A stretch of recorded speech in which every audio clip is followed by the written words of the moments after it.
try not to be attached to anything. But, something happens and we get so upset by it, or we don't get a deal that we wanted, or someone steals one of our clients, or whatever it might be, and we get so shattered. But what we don't realise is that if we could rise high enough above it and look down on it, it actually usually is the best thing that ever happened to you in the future. So, I had a really, something really disappointing happened with my business, about 5 years ago.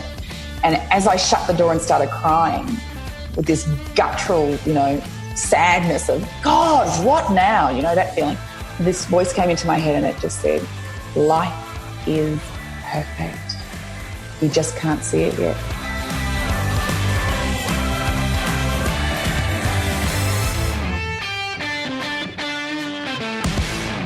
You're listening to the Fitness Business Podcast. We'd like to thank this month's premier sponsor, ABC Financial, the leaders in software and payment processing solutions for the health and fitness industry.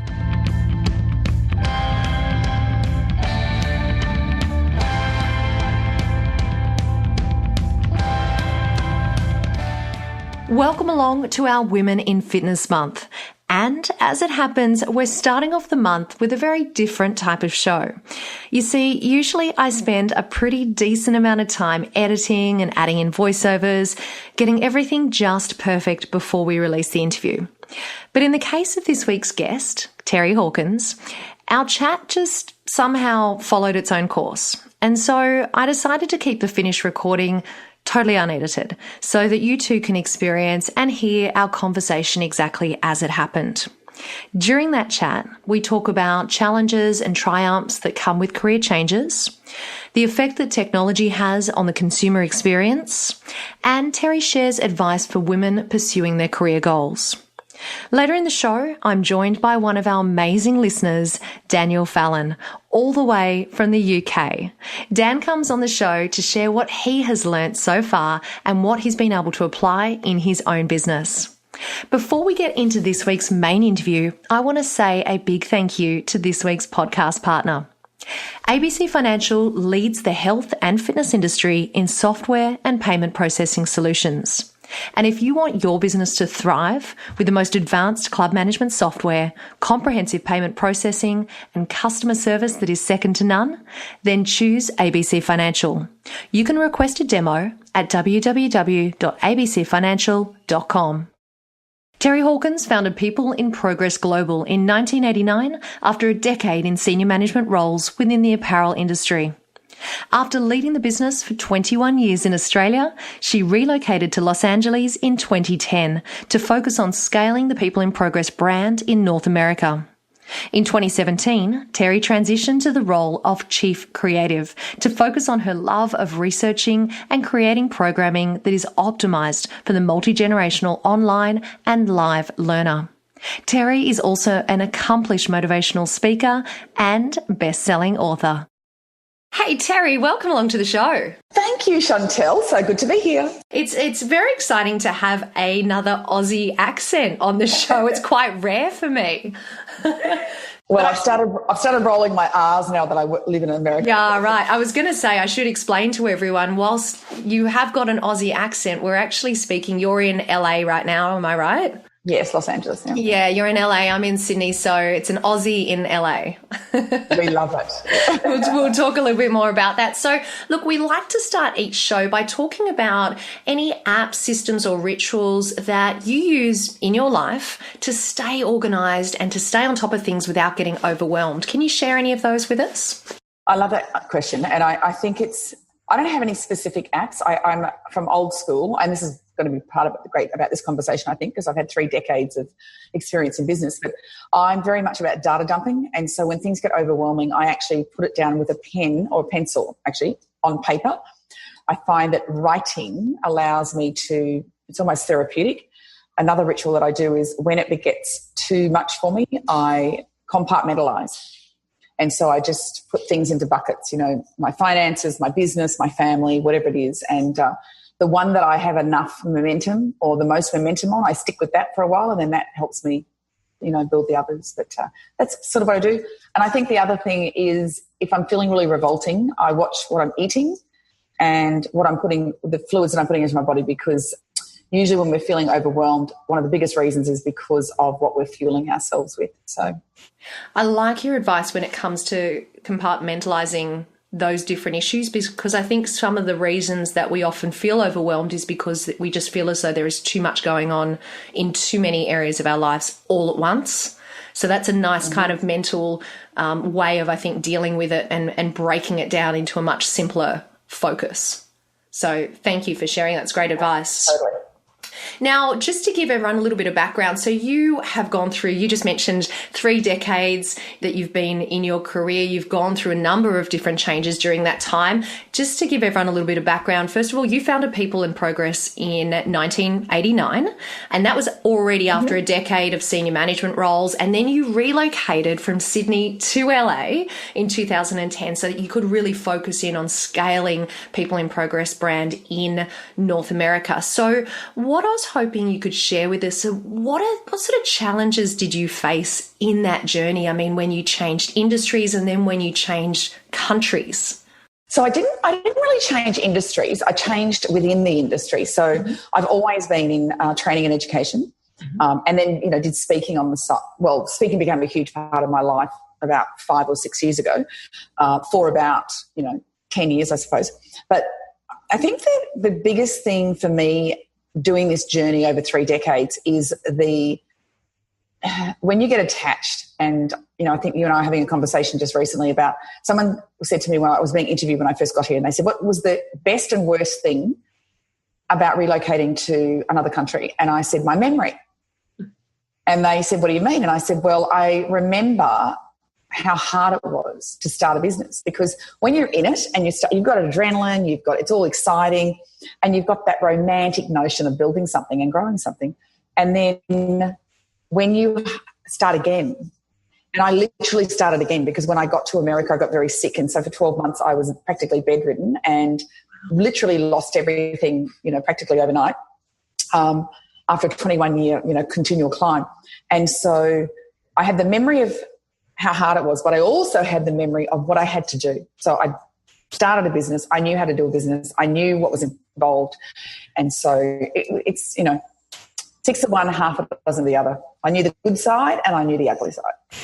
I've got to ask you, during that time, I'm going to go totally off script, but during that 12 months when you said that you weren't well for that time period, how did you find the mental strength to go, okay, I've had this really difficult 12 months and I've got to start again? Like, how did you handle that situation?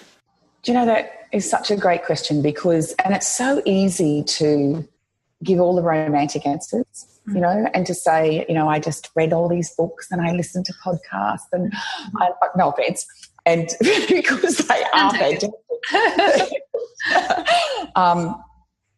But I struggled, and I think especially in the fitness industry is the same, where we have such high expectations of ourselves and others. And because I worked within that 12 months, but I had the best thing I had were 2 children who needed me to be the breadwinner. And I was forced to get out of bed. I didn't want to get out of bed. I mean, I was so, had no energy. I'd lost, I had an autoimmune disorder. And so to get through that, you don't have a choice, and I actually get over people who just will complain so much, because I had a really rough upbringing. Like, I had so much stuff that happened to me from the time that and I'm talking major stuff, like lots of abuse and everything. From the time I was 4, then I had skin disorders, and I had, oh my God, I mean, I never would share it on stage until I got to America and someone asked me why I had such a passion for helping people do pain well. And then I shared my story and they went, oh, now I get it. It's like, you're so good at it. And I just realised that I had to do it. I had to do the work, and regardless of how I felt or the story I told myself.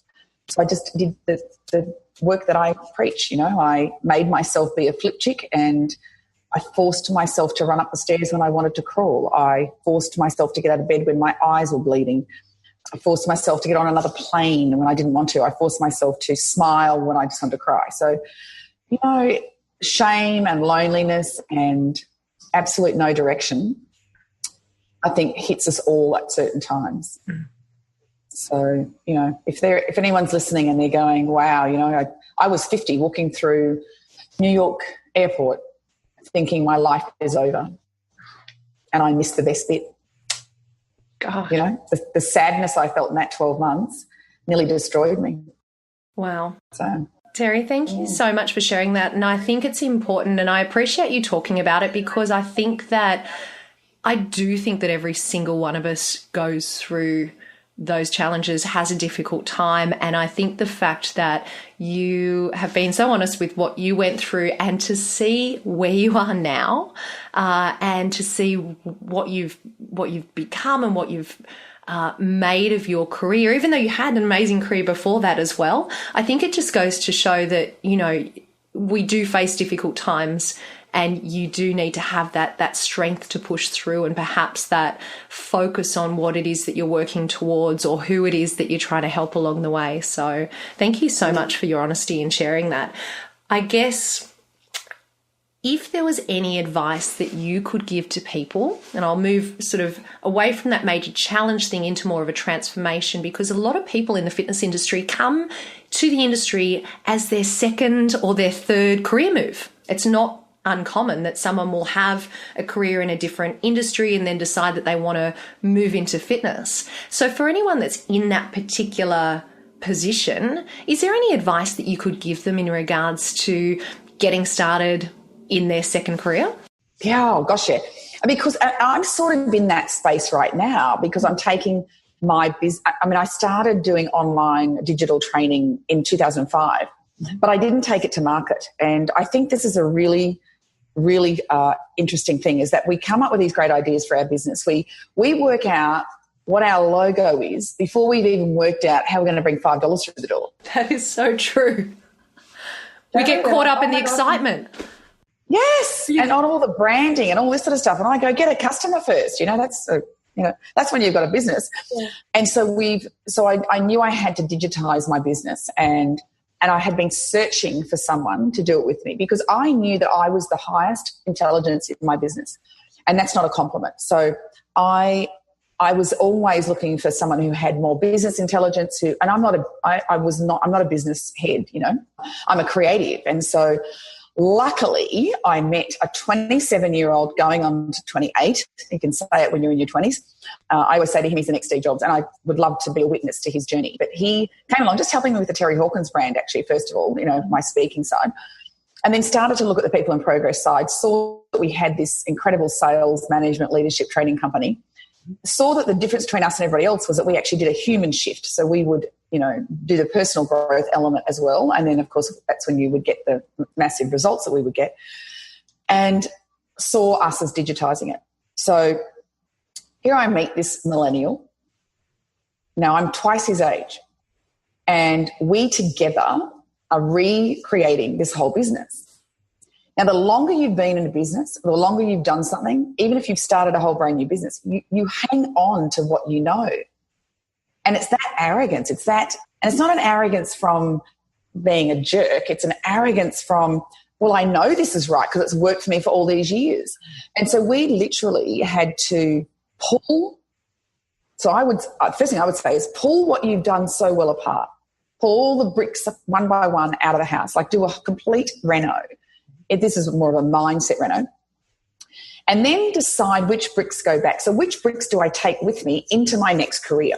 What served me in the last one that will serve me in this one?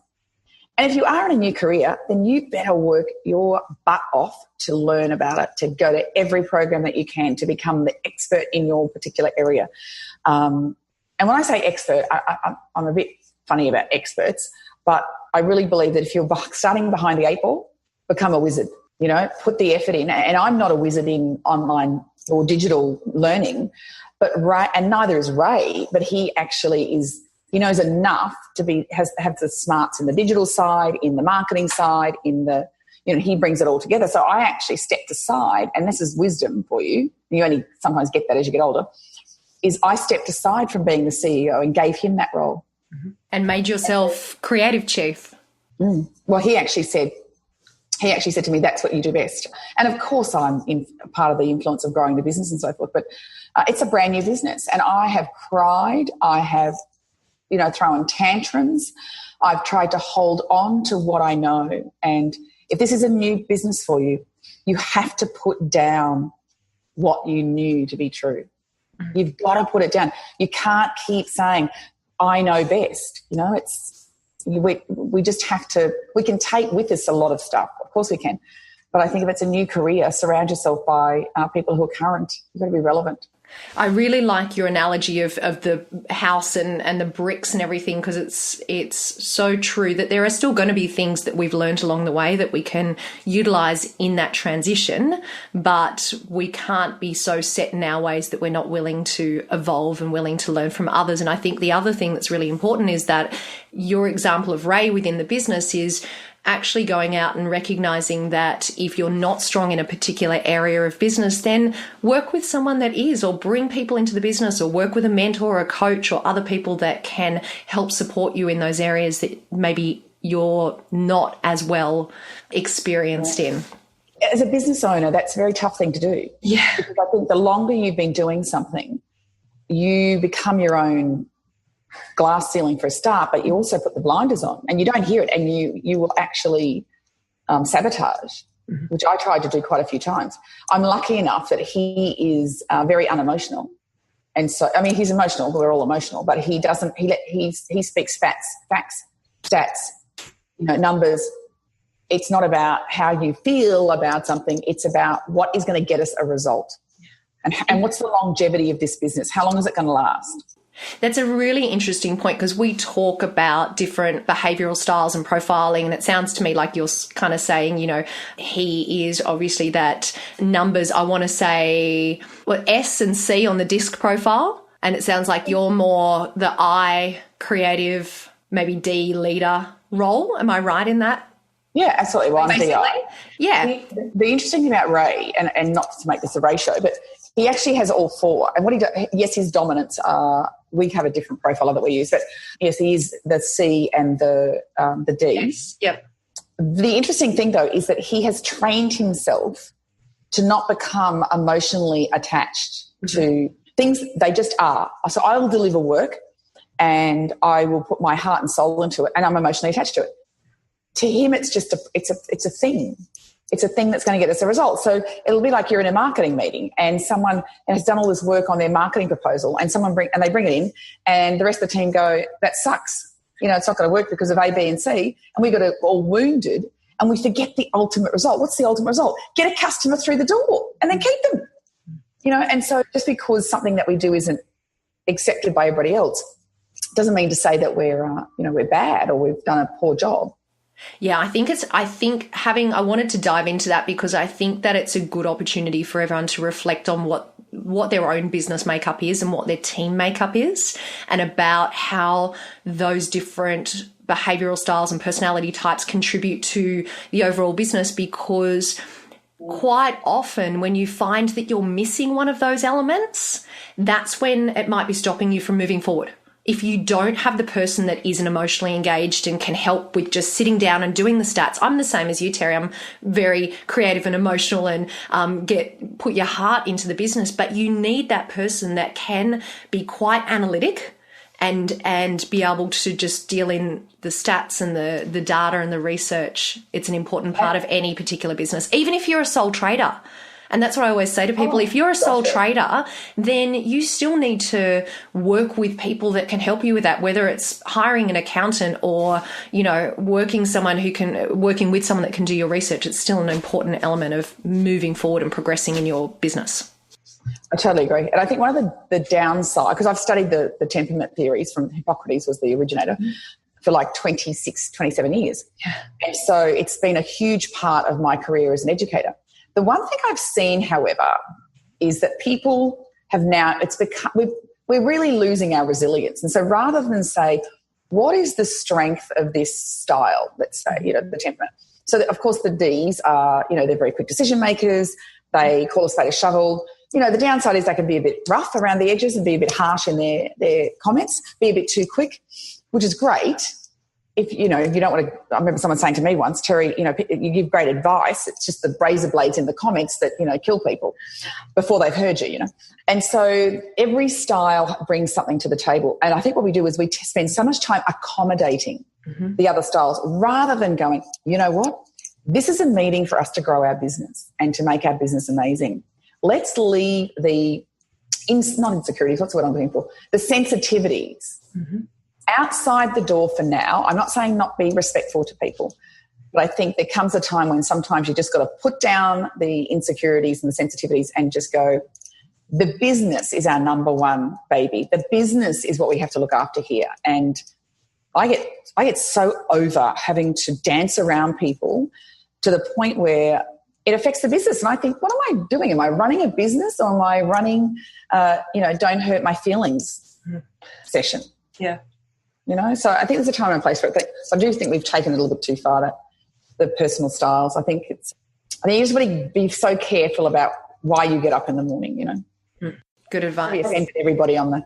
That's what, hey, we're here to talk, and I appreciate your honesty. It's great to dive into this stuff in so much detail. Now, I was doing a bit of stalking on your website recently, and you on the website talk about the intersection of technology and transformation. And I just got so captured in your website and the visuals that you had on there. And it was funny because as I was reading that and I was looking at just kept resonating with me the similarities that the fitness industry are going through as far as this huge influx of technology that we are seeing. It feels like every week we've got a new app or a new gadget or something that's, either checking our performance, keeping our data, virtual fitness that is growing rapidly. It's just progressing so quickly. So with your experience in that area, Terry, I was hoping maybe you'd give us a bit of an insight, and it doesn't have to be fitness specific, let's just talk in general, of how you think technology is going to actually affect the consumer experience, let's say over the next 5 years. And that word transformation it's a tricky word, that one, because, people, it's either a hot button for some people or not. And so from a technology point of view, I think that it's where everyone's moving. And the closer you can get to creating a human experience in that technology, I think is the way forward. Now, we have a blend of both, and that's where the transformation comes from. But we also want that transformation to be done through the online component. I think in the fitness industry, I think it's a very similar industry. I think you've got to be relevant. I think you've got to work out who your tribe or your following is and then serve them. And, I think that's one thing that we've always been conscious of, is serving our customers' needs. I think what happens a lot is we copy. So we panic, and comparison will kill you every single time. So we have our business over here, and then all of a sudden we get on Facebook and we go, oh my God, look what she's doing, or look what he's doing, or what's this, and I haven't got that. And then when you combine comparison with scarcity, you get panic. And rather than having a very strategic plan where you know exactly what your core offer is, staying pure to that, being nimble enough to change when needed. I know it sounds like a contradiction, but you have your core component. And then I think that from a customer point of view, customers want to have that. Like, I shop online. We have a retail training company. This is the irony of it.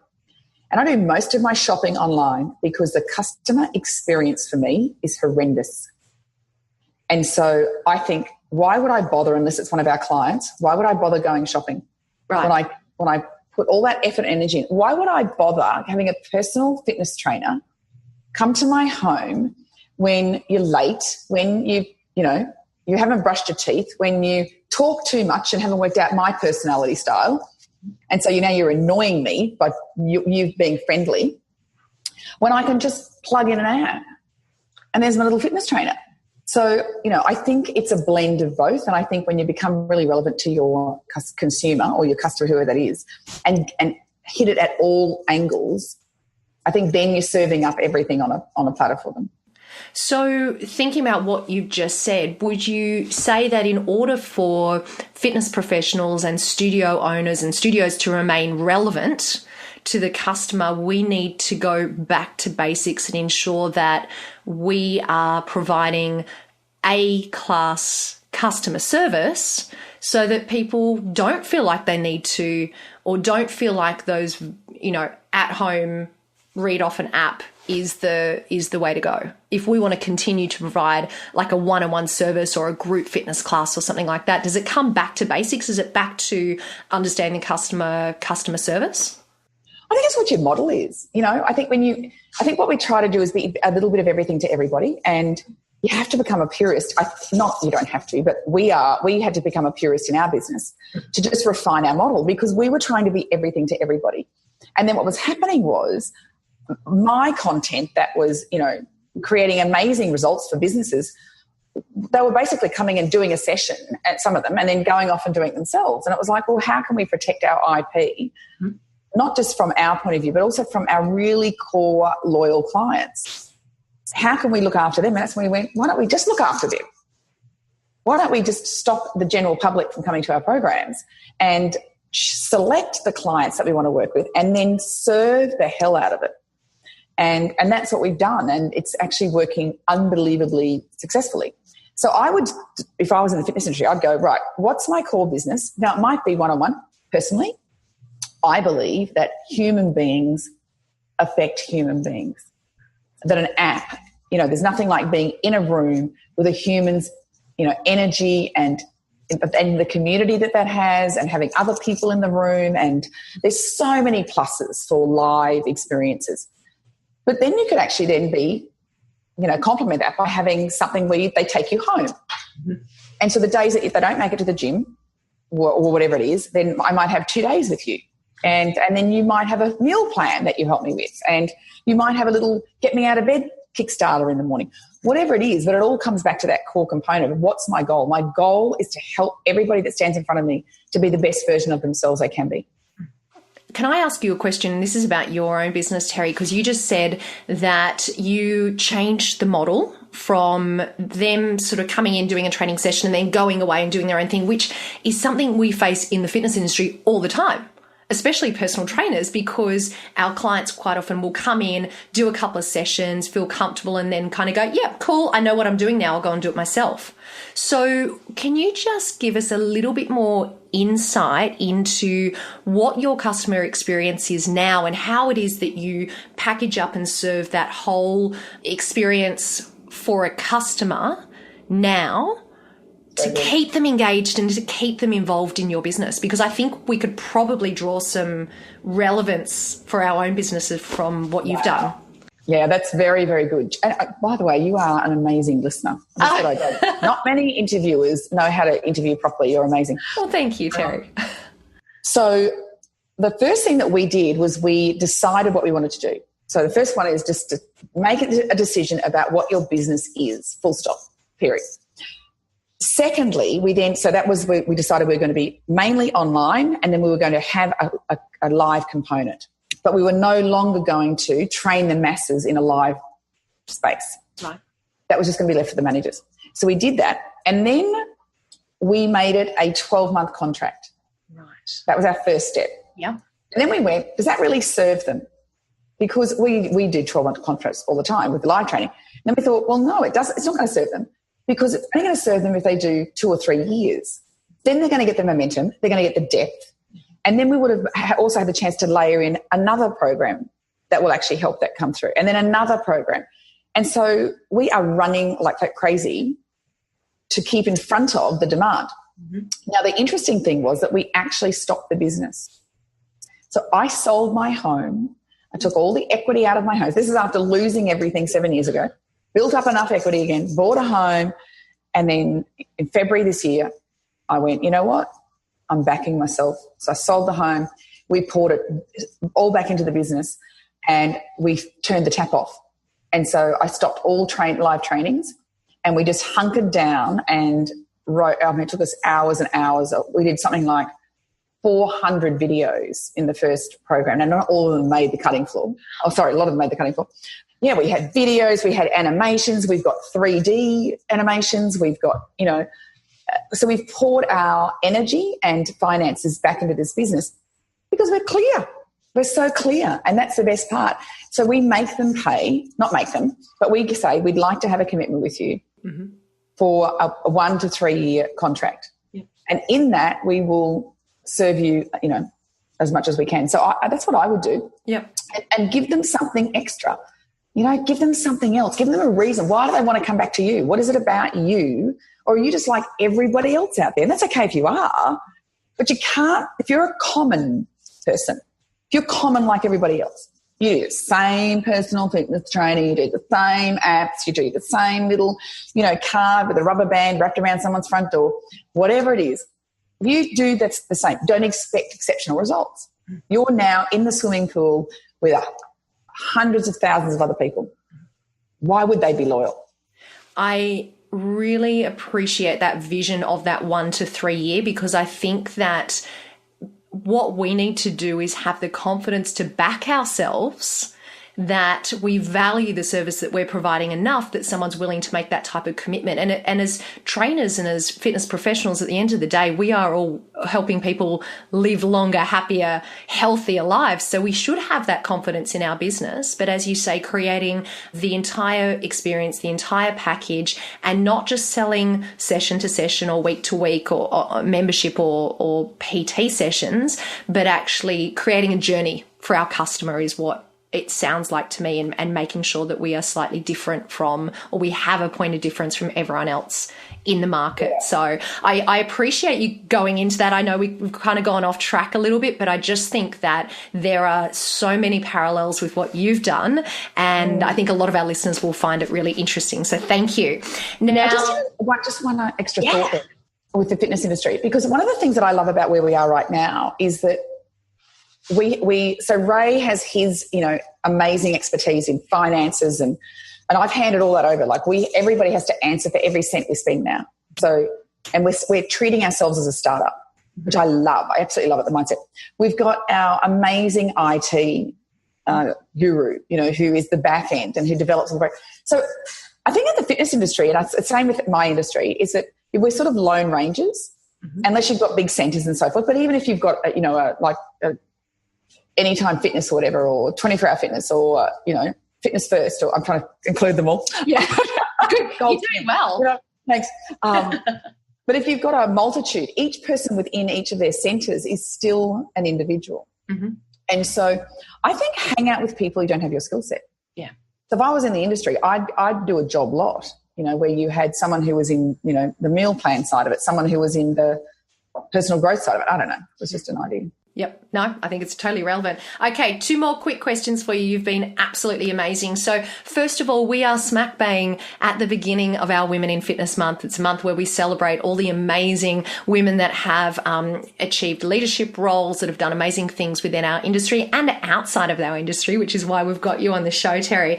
I was wondering if you can give any advice to our female listeners about your tips on really committing to and pursuing their career goals.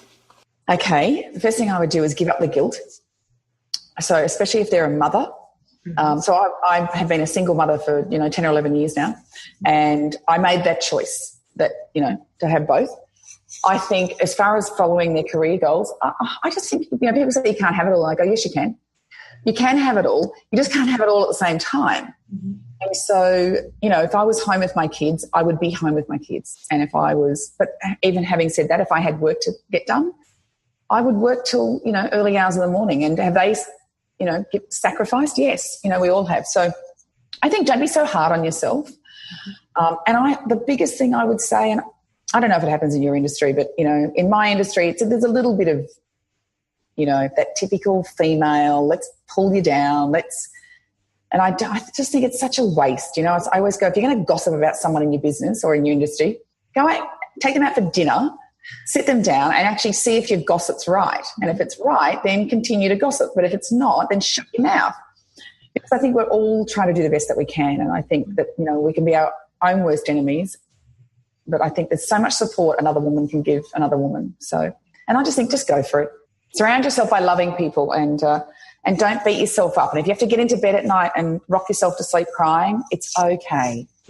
It's okay. We've done it. I've done it so many times. It happens. Thank you, Terry. Okay, our last question for today. We call this our Fit Bizpiration, and I was hoping you might be able to give us, and I think we've had such a rounded conversation today that it feels pretty fitting to finish off on this one. So what are your tips on staying positive, powering towards your goals in business and in life? Because you're an amazing example of someone who's done that.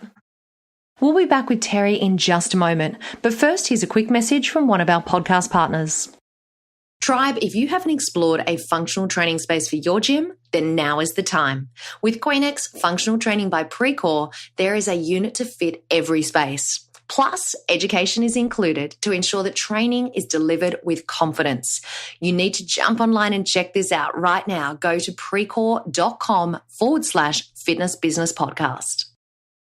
I think at this stage in my life, and if I could have learnt this sooner, it would have just given me so much more relief, is try not to be attached to anything. But, something happens and we get so upset by it, or we don't get a deal that we wanted, or someone steals one of our clients, or whatever it might be, and we get so shattered. But what we don't realise is that if we could rise high enough above it and look down on it, it actually usually is the best thing that ever happened to you in the future. So, I had a really, something really disappointing happened in my business, about 5 years ago. And as I shut the door and started crying with this guttural, sadness of, God, what now? That feeling. This voice came into my head and it just said, life is perfect. You just can't see it yet. Wow. Just took a breath out and I went, all right, I'll trust you. God, I hope I have that voice in my head next time that happens as well. It's a good one to remember. It is perfect. Yeah. Oh, that's beautiful. You're beautiful. Thank you so much, Terry, you've just been phenomenal. And it was so nice to have a very different perspective on business. And I said it before, but I appreciate your honesty today. You've really given us some business and personal insights, and it's just been an absolute pleasure having you on the show. So thank you for joining us today, Terry. Oh, Chantel, thank you. It's been wonderful. You've been so easy to talk to. Now, one last thing. If anyone wants to get in touch with you, if they want to find out more information, where should they go to? You can go to our wonderful new website, peopleinprogressglobal.com, and my Facebook page, just, Terry Hawkins. Perfect. And I have to warn everyone, give yourself some time, because I went onto your website and I got caught up in there. I was like, I want to look at this and then move to that, and because there's so many great visuals on there. So it's a very cool website. So I wish I could give people a little key to get into our academy so you can experience our just have a little, you need a little preview. Hey, Terry, thank you so much. It's been such a pleasure having you on, and I hope we can stay in touch. I'd love to, Chantel. Thank you so much. Thank you.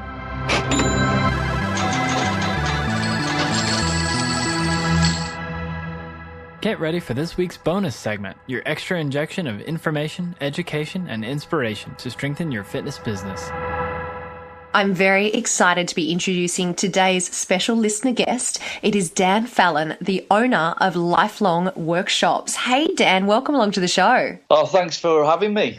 All the way from the UK. Yeah, it's great to be finally speaking to you. Obviously, I've been following you for quite some time now, so it's going to be good to have a chat. It's really great to be speaking to you, and I might just bring everyone up to speed, because I think, you obviously came across the podcast, but then I follow you on Instagram and vice versa, and I have been watching what you've been putting on Instagram, and I was just saying to Dan that, he has an amazing way of being very niche and very specific, and I'm going to get Dan to tell us all about his business in just a second. But what I have admired the most about following you is just how consistently you post videos, and they're not kind of just your stock standard workout video. They are instructional. They're very much focused around your specialty, around your niche, and as I was just saying, position you as an absolute expert in what you do. So first of all, I wanted to say it's great, connecting. But second of all, do you want to tell everyone about Lifelong Workshops? Yeah, so Lifelong Workshops was an idea to get everybody understanding that it's not just about fat loss, it's not just about, how you look. That doesn't tend to matter as much as you get older and older and older. What tends to matter more is how independent you are at moving. So if you look at the older generation, what's the biggest factor of them going in a care home is the fact that they can't get up off a floor or they can't go to the toilet without assistance. And that could be down to the fact that they don't have that strength and mobility and they haven't invested in that at a younger age. So the injury prevention, I know we can't necessarily prevent injury, but what we want to do is reduce the amount of injuries we have musculoskeletal wise across the nation. So that's where the idea was stemmed from at first, and that's the path that we're taking at the moment, is teaching those that influence people. So your PTs, other exercise professionals like PE teachers, we're trying to influence them to be more specific in their assessment of movement, I suppose. And Dan, do you want to give us a bit of an overview, because I know that you've been following our show for a while now. What is it that you have found to be really useful in the information that you've heard on the show? Because of the guests that you have, it sort of inspires you to believe, certainly from my perspective, that you're on the right track. Hardship is part of business. I suppose the NLP terminology is there's no failure, only feedback. And listening to some of the characters that you have on the podcast resonates with me in the sense of, yeah, actually, that might not have worked, but it's led to this path. And I'm still, like you said, I'm still niching down. At the moment, I'm really sort of looking at being even more specific with my philosophy and thinking, well, who sets my soul on fire? Who do I like working with? And it's more, again, towards parents. And I think not to rush on, but the Luke Carlson interview, where he talks about being so specific and unique, and that sort of resonated with me even more when I was thinking, well, he's that specific, and he doesn't care about the rest of the marketplace. He just cares about the people that are listening to his product. And I thought, you know what? Actually, that suits me even more. Luke's a really great example of that. And I think you've got a couple of other shows that you've enjoyed. Do you want to share some of those with us? Yeah, like we discussed previously, the Sarah Robb O'Hagan, I mean, she just blew me away. I think because she left herself so vulnerable on the interview by being so honest, I think you bought straight into her, and, she's got some CV as well. I mean, she ever? The people that she's worked with, and the fact that she points out about how to stay so focused and not worry about everybody else, that comparison to everybody else, like they always say, it steals you of your joy, comparison to everybody else, certainly when you're on the Instagram sort of track. And I think also when what struck a chord with me as well, when she sort of talks about the necessity of hardship to success. And I think her journey actually will point out the fact that, did she get not the sack, I suppose, but did she get handed, well, you're finished now and you've got to go, and a severance was a flight home or something like that? Yeah, I think they pretty much told her, look, your job's finished and you need to leave the country. I think that was imagine being told that. Yeah, and I thought, do you know what? And she's still going, and the fact that she's got Flywheel now as well, I was just like, that's some story. That is, and it really did. I mean, like I said, I've got a book on audio, so I'm ready to listen to that on the way to work over the next few weeks. So excellent, guaranteed you'll enjoy that one. And were there any others that resonated with you? Yeah, the Tom Breeze. I mean, I don't really post a lot on YouTube, but what it did for me was point out how powerful video actually is. And if you think about our relationship, Chantel, we've never met, yet we still had a connection through the fact that you was following me, I was following you. We both liked what each other put on social media, and then obviously with me listening to the podcast as well. I just thought like video is so powerful, and I think in today's marketplace, if you want to sell yourself, you have got to put yourself in front of people. And I think for me personally, although I don't use YouTube, I am at the moment putting some ideas together to sort of put myself on YouTube as well as Instagram. Well, you know what? I'm going to make that a challenge to you, because I know how many amazing videos that you have. So you've already got a library sitting there that is ready to be loaded onto YouTube. And I know that task can sometimes seem really daunting, especially when you've got so many videos. But just think of all the people that will be able to actually access your content if you open it up to another channel. Well, yeah, I mean, I am very specific, and what you can get in a minute on Instagram, I mean, it'd be nice to sort of try and get, a 2 to 3 minute video and be more instructional and describe the mechanics in a way that everybody would understand. Because I think it's like the squat, I suppose. There's so much going on in the squat that people just tend to forget. And I think if people realised how the squat actually works, I mean, at the moment with my patients, I'm always prescribing a deep squat position every time they want to go get a coffee, just to open them hips up. Do you know what I mean? Mm-hmm. And I think Tom, with his podcast, he really hits the nail on the head with regards to the video content. Yeah, no, I completely agree. So I'm going to leave that little challenge with you. That's my personal challenge to you, is to get some of that content up onto YouTube. And I'll take it. Create a YouTube channel for lifelong movements or lifelong workshops. Yeah. So I'd love to see you on there. Ellen.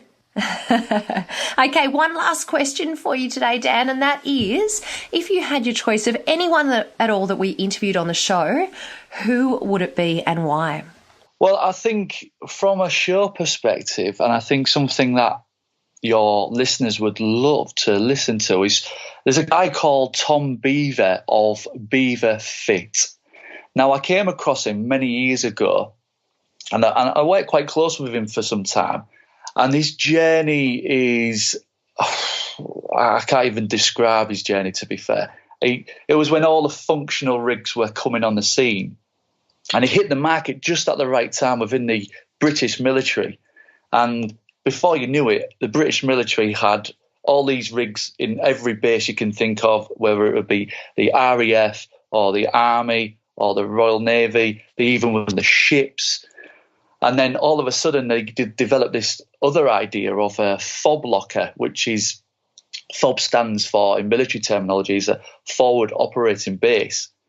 And what happened was he filled these like shake-on looking things with Olympic bars, kettlebells. The functional rigs would come out and fit to the sides of the fob locker. And before you know it, I mean, today, after 5 years, I think he's been selling the fob lockers. He's sold 300 of those worldwide. And I'm not quite sure the price, but I know they're not cheap. And I think his drive and how specific he is, I would love to listen to how he perceives how that journey unfolded. And I think certainly your guests would, because I know quite a lot of the gym owners and CEOs of companies listen to the podcast. I think there would be an insightful interview, and possibly something that might change the way they look at their fitness equipment, and whether it'd inspire them to move down a more functional sort of route. It sounds really interesting, Dan. So from your knowledge, because obviously it sounds like he started the business when he was still associated with the military, and is he now out of the military? Well, actually, that's the funny thing. He actually wasn't. Oh. He's never said. I think because he's been so embedded within the military, it's one that you automatically think, but unfortunately he never served. He's a bit of a beast as well, actually. He's got some story. He did the is it the arch to arc? So I think it's one of the toughest triathlons in the world, where he ran from London to Dover, which is about 83 miles, swam the channel, and then cycled from Calais to Paris. Whoa. That's huge. In one sitting. Wow. Chantal. That's huge. That's huge. Yeah. Well, I'd be really interested to know, if he wasn't in the military, he obviously had or went about really understanding the market or his ideal customer extremely well in order to have, created a product that was so specific. And as you say, has obviously had great success with that. So I've got his website up on my screen as we speak. So I'll reach out, and I might even get your help to reach out and see if we can get Tom on the show.